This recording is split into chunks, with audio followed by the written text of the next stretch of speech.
Hello, everyone. I'm Nolan Myers, CEO of Double GDP. We're building an end-to-end platform for new cities to connect with residents, accelerate growth, and deliver responsive public services. I'm here today bringing you a sprint update for February 17th, 2021. We'll go through what we aim to accomplish this sprint, how we did against those goals, and what we aim to do in the next sprint. So this sprint, we are working towards having our February population goal of 15. There were two areas that we wanted to work on in the product. We wanted to iterate on payments, maps, and dashboard. And we wanted to train administrators at our client site on payments and invoices. We had two other initiatives where we wanted to identify two other artists in residence artists and select our first hackers in residence candidates. Against those goals, there's no update in February, so we are still at 12 residents, which was our goal for January, and still looking at 15 for February. In payments and invoices, there was great progress. The training went well, and we, in fact, had our first real payment recorded in the system.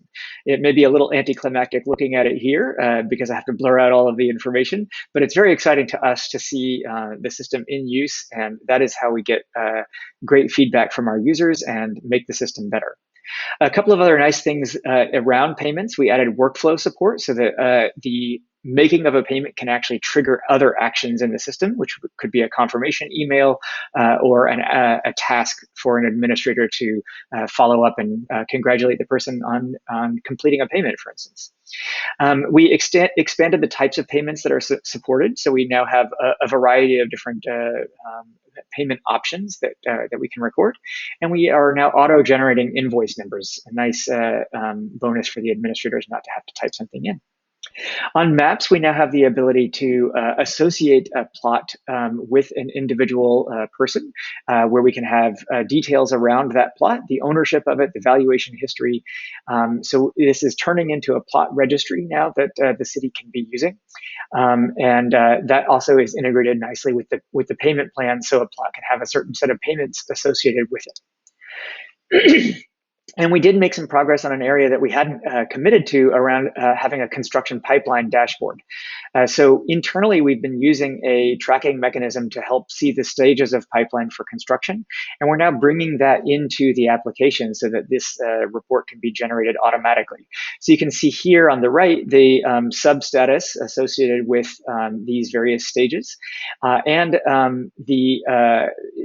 We've actually added also a feature here that allows you to see how long people have been in the various stages of the pipeline. So this really starts giving us an insight into where people are getting stuck and for how long they're in various stages of the pipeline.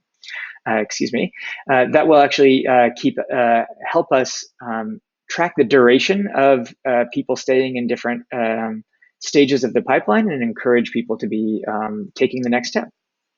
On the Artist in Residence program, we added two more sculptures. This one is a beautiful one that has been located on Inkwashi now. So you can follow there on the air.inkwashi Instagram page and see that.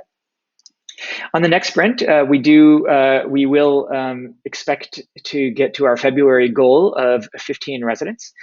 Three areas of the product we'll be continuing to invest in are the financial engine, more iteration there, working closely with the administrative team at Inkwashi to improve that feature, making our construction stages better and more informative, and other cool features around the mapping and the land registry.